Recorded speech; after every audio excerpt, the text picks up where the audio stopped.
I don't have TikTok. I don't have Twitter, or is it X now, as it's called? And I don't have a personal Instagram. I haven't used proper social media in nearly a decade. Before I go on, I'd like to just say a quick disclaimer. This video is not about quitting social media. It's not about encouraging anyone to quit social media. It is not about bashing anyone for using social media or judging anyone or making myself feel better than anyone. It's just about how I relate with social media, my relationship with social media over the years, and how that has affected my life, both positively and negatively. Like many millennials born in the 80s, I grew up without social media and with social media. So I can confidently say that I am a pioneer. I grew up at a time when there was no social media and we actually had to interact with each other. But then came in, for me, Yahoo Messenger, Yahoo Chat. That was the first social media that I used. And it was the first time that I experienced meeting people that were not next to me. It was the first time I experienced meeting people online and meeting people from other parts of the world, which was absolutely thrilling. It was exciting. I was around 19. I heard about MySpace and stuff like that, but I never got into MySpace. But I used Yahoo Chat for quite a while. And then came Facebook. So Facebook was my buddy. Okay. Facebook was my best friend at the time because, like I had mentioned in my previous videos, I didn't have much friends growing up because I moved around quite a lot. So when I discovered Facebook, that was like, it was a dream come true for me. It was absolutely new and innovative. Everyone was excited about it. And so was I. Every teenager, every young adult was excited about Facebook. And by the way, I still have Facebook because I use it like a photo album. It reminds me of when, as a kid, people would come visit us at home and my parents would bring out a photo album and show people. That's what Facebook is for me now. So when I need to document or record my memories, I just go on Facebook, I open an album and I put my photos in there, and they're there forever for whenever I want to see them. So they're like my organizer for my photos. Anyway, so I got into Facebook, and this was a period of my life where I was really vulnerable. I needed more attention in my life. I think many young adults, when we are just growing into adulthood, we start to seek validation from people around us. We start to really see the difference between love and affection and when it's absent.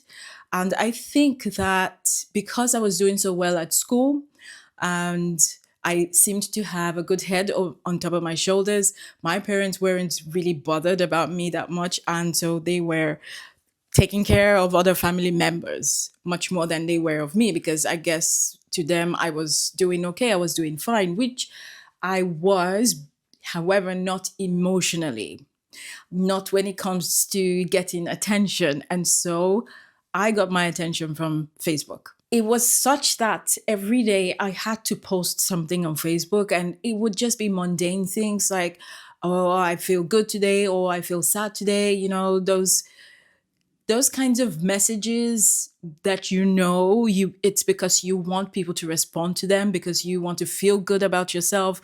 Maybe you're having a shitty day and you just want someone to tell you everything's okay. And so what that means is that everything depended on the comments and the likes that I got. And the more likes that I got, the better I felt about myself. And the less likes I got, the more I wanted attention, right? And I would write more. And that went on for, I think, about 2, 3 years. And then Instagram came, boom. And we could post pictures of ourselves. And we had all these apps where you could use filters, right? And you could make yourself look much better than you actually do. And that was also fantastic. That was also fun. And it was creative as well. It was creative. It wasn't as self-absorbed as it is right now. It was just the beginning. It was getting there, of course. It was on its way to getting there, but it was still pretty new, and new stuff is always exciting for everyone. I found that I had more attention on Instagram. I'm not going to lie. I'm not going to paint myself to be, the best person in the world or a holier than thou kind of person. I did get a lot of attention on Instagram as well. And that fed into my ego, but as well, it made me feel even more self conscious about myself, because now I'm also seeing pictures of other people and I'm seeing that, oh my God, there are beautiful people out there.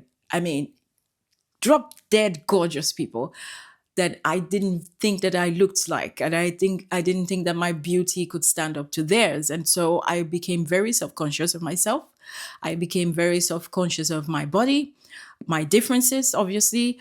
And to make matters worse, my friends were having so much more fun than I was. Now, fast forward to today, and the reason why I decided to stop using Instagram, especially. I have some notes here because I sometimes when I'm in front of the camera, I find it quite hard to express myself. So forgive me if I'm looking down because I'm looking at my notes.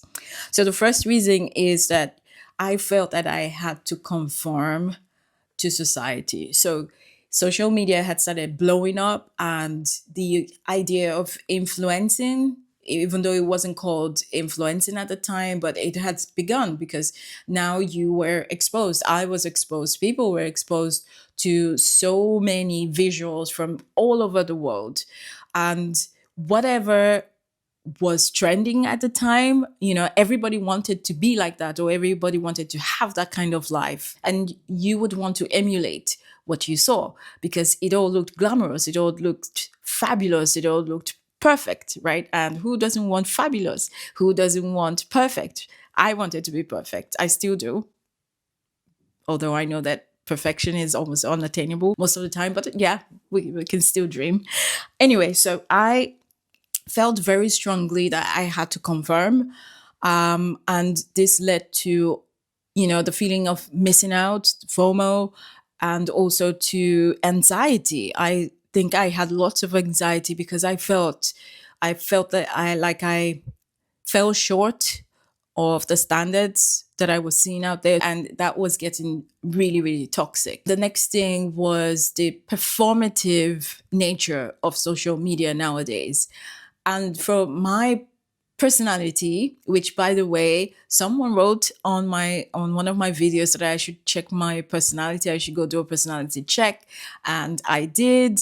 It's not official, so I didn't go to any office or anything like that, but I just did one online. It turns out I am an INTPA personality type, which stands for, so INTP is a personality type that is known as a logician because their thoughts and behaviors are based on logic, and they are also more satisfied with their circumstances. They tend to be more comfortable with themselves and more confident than an INTPT. I'm not sure, but the INTP stands for introverted, intuitive thinking and perceiving.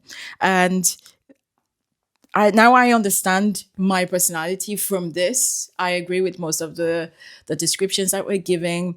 And for me, I am quite intuitive, but at the same time, I'm a very logical person. So I'm a very hard sell. It's difficult for people to sell me things because I always ask questions. I'm full of questions. I'm always full of questions. Why, why? Now, this is not to say that I didn't fall for certain trends. For example, there was a time where people were putting this very dangerous cream on their hair for hair growth, and I did that. But I think I did it for only about a month or two, and I was like, what are you doing, girl? Why? This thing is not meant for the hair. It's meant for some other parts of the body, not for hair.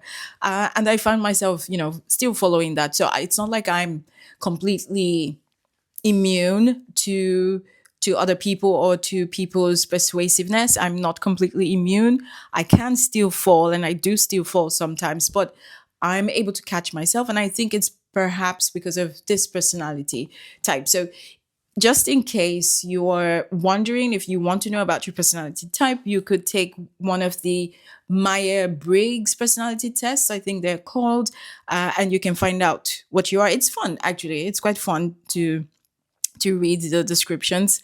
I will leave a link to that below, so just in case you're interested in that. But yeah, I am very logical, and here it says they are also more satisfied with their circumstances. So I'm someone who sees the logic in things, and I see the reasoning behind things, and I'm able to just discern when something is worth pursuing, or when I should just give up and just be satisfied the way I am. And I know it's not the same for everyone. I know it's not easy for everybody to feel this way. But anyway, I diverted. Let's get back. I started realizing that many of the things I was seeing online were things that I couldn't attain. They were almost impossible for me to achieve. You know, the looks, the riches, that girl look, the glamorous look. I looked like a child. I'm 41, and I think I still look perhaps 25 or something like that. And imagine me when I was 25. That makes sense now why a lot of guys weren't looking at me. I probably looked like a 12 or 13-year-old to them. But one thing that I also lost during that period was my love for reading. Reading was my best friend, and it was like I had betrayed my best friend. It was like I was stabbing my best friend in the back. I used to be able to get through 500 pages in, let's say, 5 days or maybe a week, depending on how interesting the book was. And now it just got more and more difficult. I would spend weeks and months reading a book that I could have finished, in a few days. And I was infuriated because I love books. I still love books, but I couldn't concentrate long enough anymore. Because in the past when I was reading, I would take a break, maybe just take a walk outside, go have a drink of water or something, and then come back. But now when I take a break from reading, I pick up my phone and I start scrolling.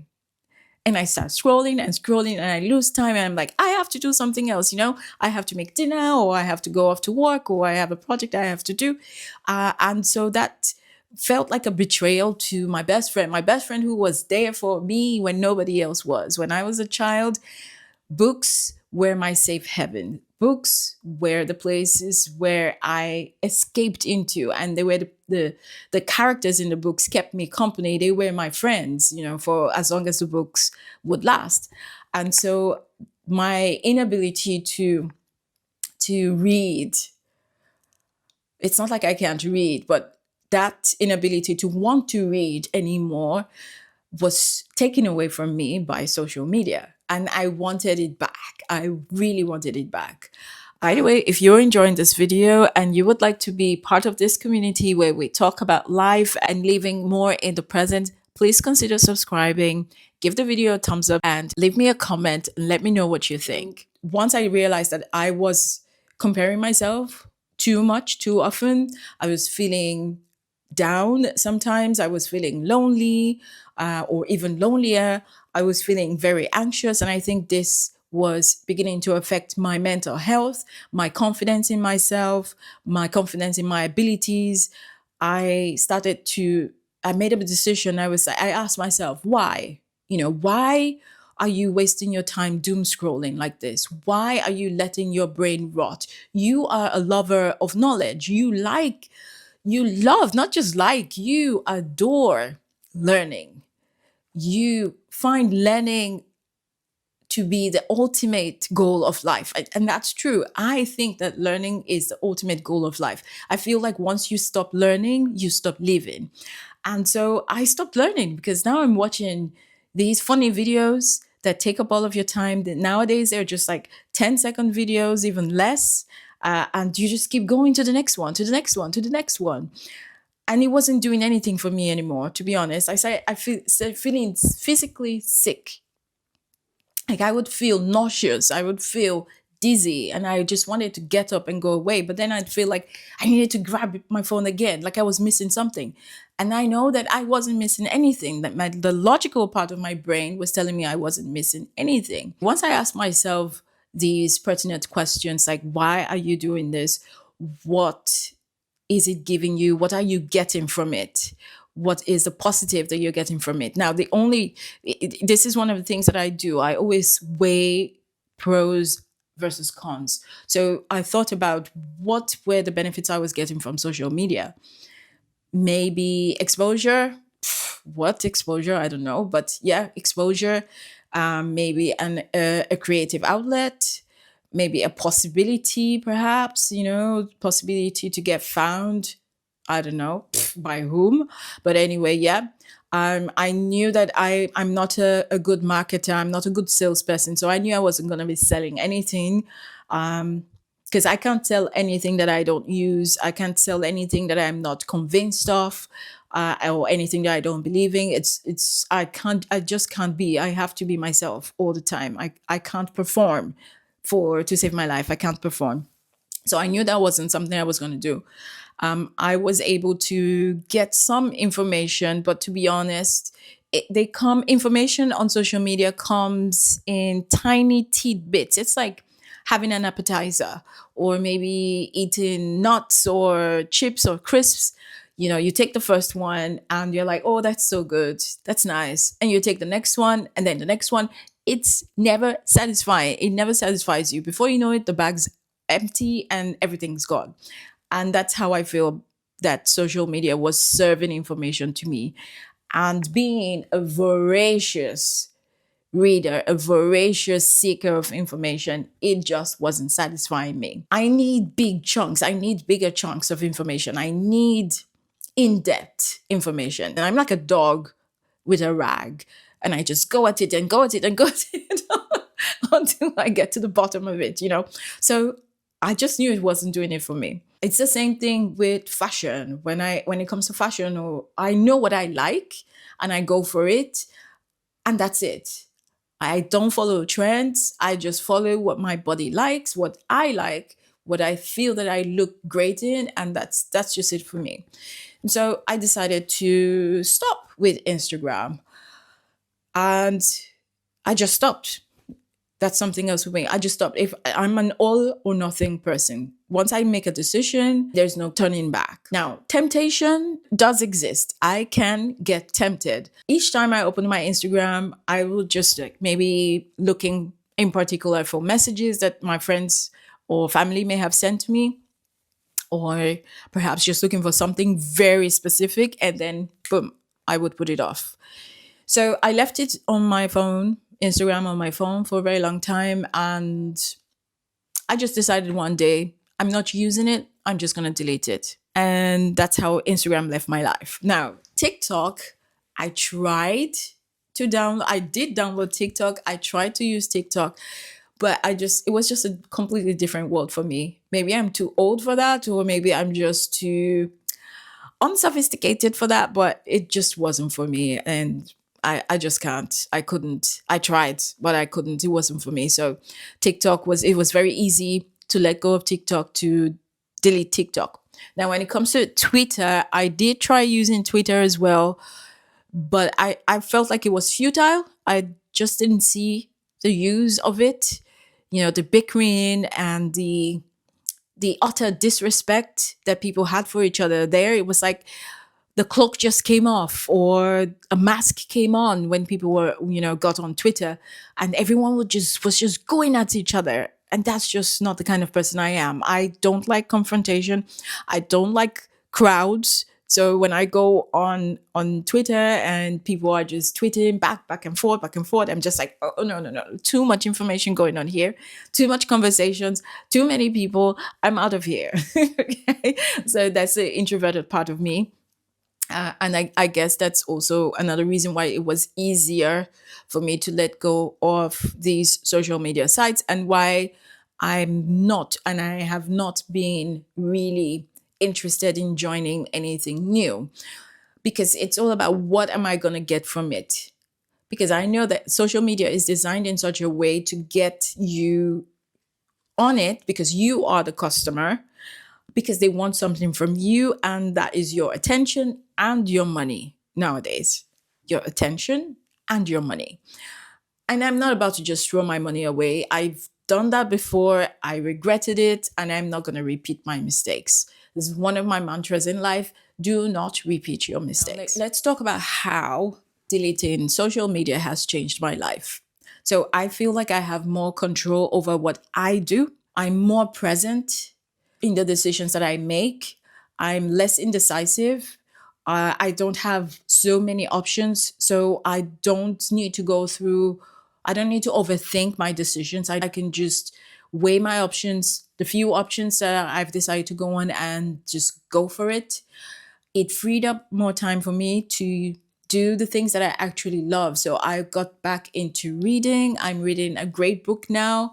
It's about information and it's really eye opening. I've been able to get into things that I wouldn't have, make use of my time, make use of my brain. I'm able to create these videos. I'm able to edit them. I'm learning about editing. I'm learning about graphic designing.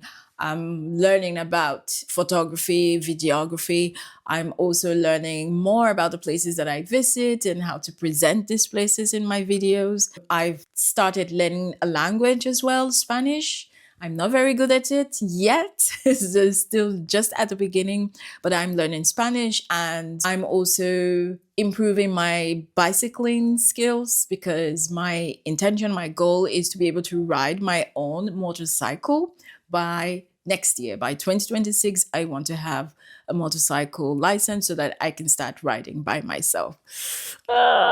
I can't wait.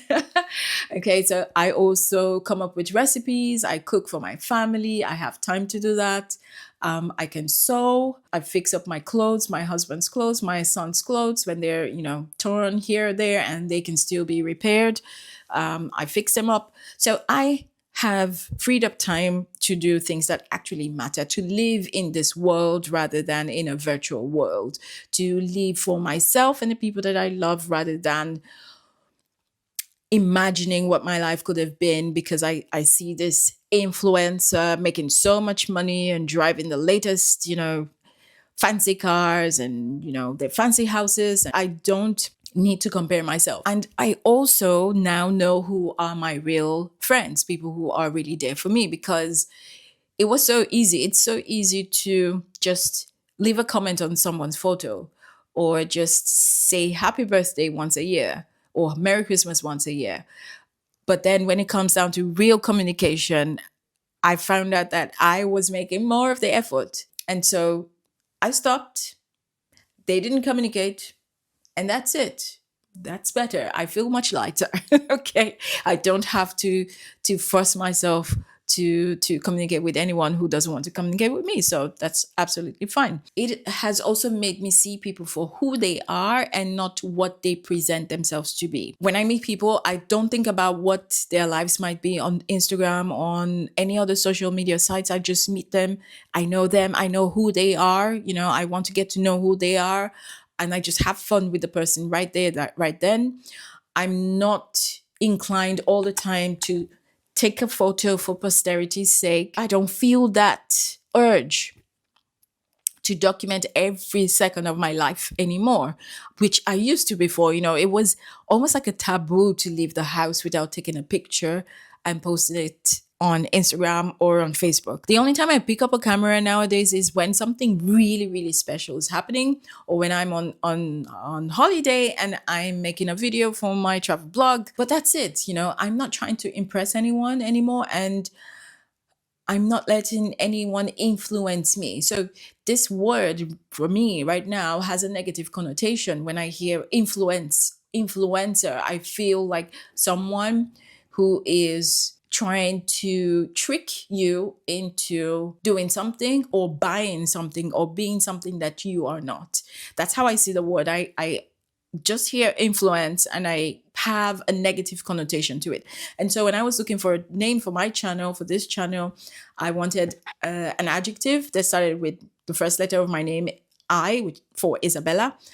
And I asked ChatGPT and he gave me influence or something, Isabella's influence or something like that. And I was like, no, no, no, no, no, no, no, no. I don't want to influence anyone.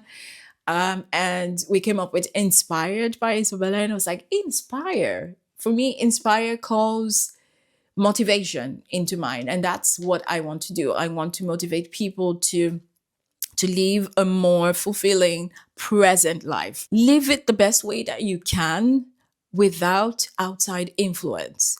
Live it the best way that you can while caring for others.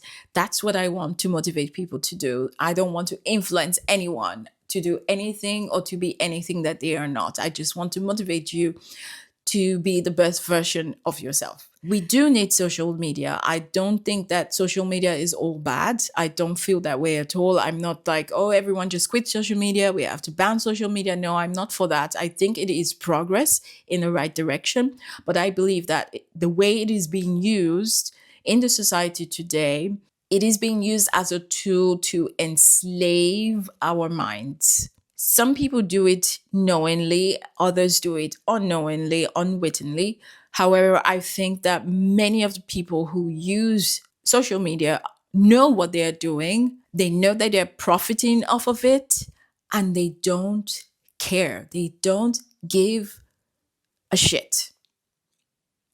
And this is one of the reasons why I'm like, I am not going to line your pockets anymore.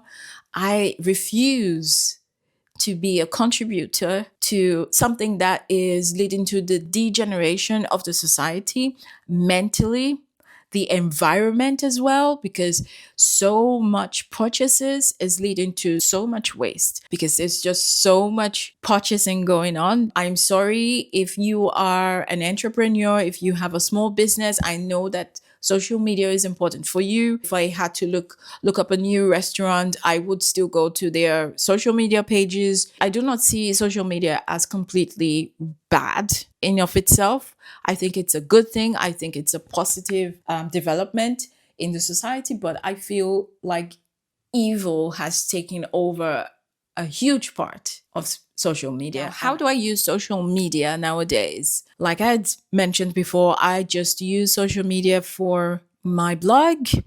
I still have Facebook, which I use ever so often just to document some special moments of my life. I use YouTube, obviously, to search for information because I don't see YouTube as the other social media sites. It works more as a search engine. I feel like I have more control over what kind of information I get out of YouTube. The algorithm works in such a way that it only serves me the things that I'm interested in.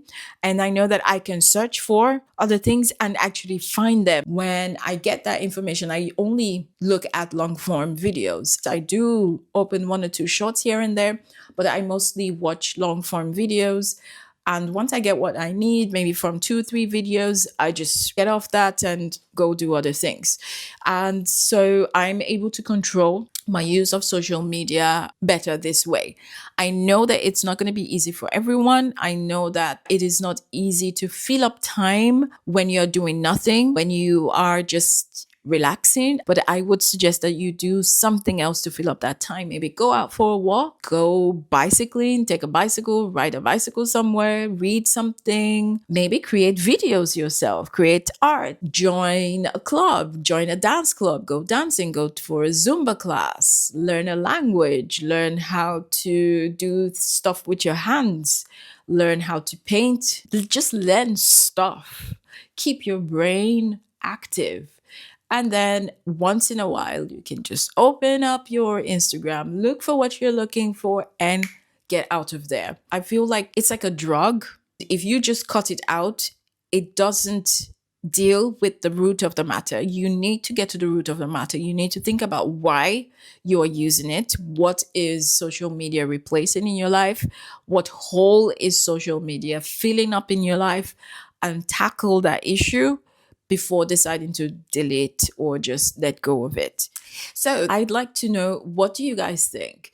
Do you think that it is okay to just leave social media, or do you think that it doesn't make sense in the modern world? I so look forward to hearing from you, to hearing your comments, your criticisms, whatever it might be. I look forward to hearing all of those. If this video has resonated with you, consider giving it a like, subscribe if you enjoyed it, and share it with anyone that you think might enjoy it as well.